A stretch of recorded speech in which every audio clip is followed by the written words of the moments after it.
السلام عليكم حبايب، شلونكم؟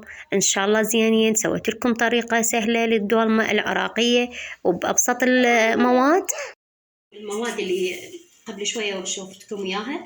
بعد ما خلطناها بالانجانة، جبنا قدرية على مود اللي نسوي بيها المقدار مال الدولمة اللي نريدها، وضعنا في الزيت وخلينا العظام على مود تعطي نكهة وطعم للدولمة.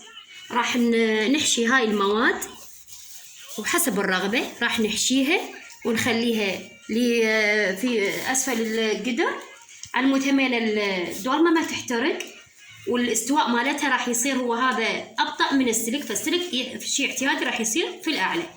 بعد ما ألف وجبة بسيطة راح أشوفكم الفيديو.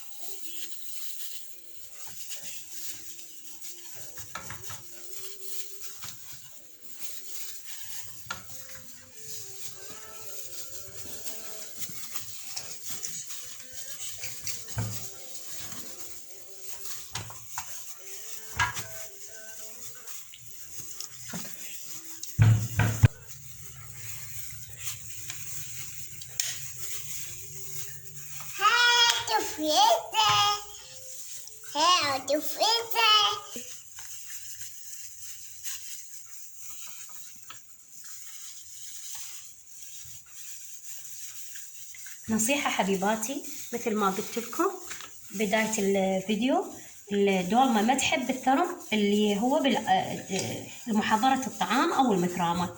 الدولمة تحب يكون المواد مالتها خشنة. إذا انثرمت راح تروح المواد السائلة والفيتامينات كلها بالمثرامة. أفضل شيء للدولمة لما يكون الثرم واحد بإيدك، طعم خرافي والاستواء مالته كلش حلو. المقادير مثل ما قلت لكم، اللي فرغناه من البوتيتة واللي فرغناه من الباذنجانة، وأربع طماطة عدد 4، ويحب أن يكون الطماطة بيها يعني مي مو قوية، وتضيفون فوق اللي فرغتوه من البوتيتة بوتيتاية وحدة. هاي الطريقة اللي أنا معتمدتها.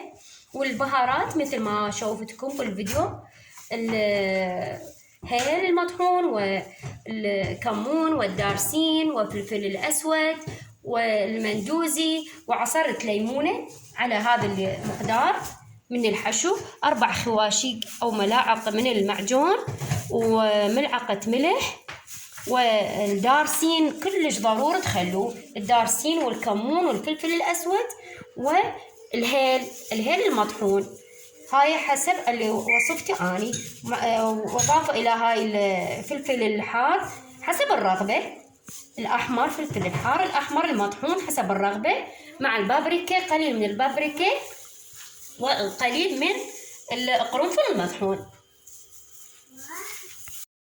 حضرت الباقلة اللي أني محتفظة بيها من الصيف الماضي، الباقلة الخضراء مثلسة ومجمدة معلبتها، محضرتها أني إلى هيك شغلات مثل دولمة تتخلى ويا الدولمة، أو أسويها ويا التمن أبو الشبنت، يصير طعم كلش طيب، وهماتين تنوكل سلك وكأنما ماكلت لك فول مصري، كلش طيبة ولذيذة، خضراء وتتجمد وتطلعيها تستخدميها للدولمة، للتمن أبو الشبنت، أو تسقيها تسويها تشريب أو فول مصري.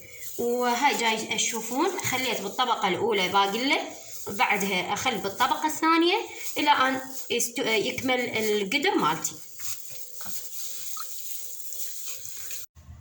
وهنا كملنا وصفتنا، وإن شاء الله تنال إعجابكم تجربوها وتشوفوها، وأرجو من يمكم الاشتراك بقناتي اللي هي أسهل وصفة وأطيب طعم. هنا كملت الوصفة مالتنا، وألف عافية، إن شاء الله تاكلوها وتجربوها، أرجو الاشتراك بقناتي، قناة أسهل وصفة وأطيب طعم.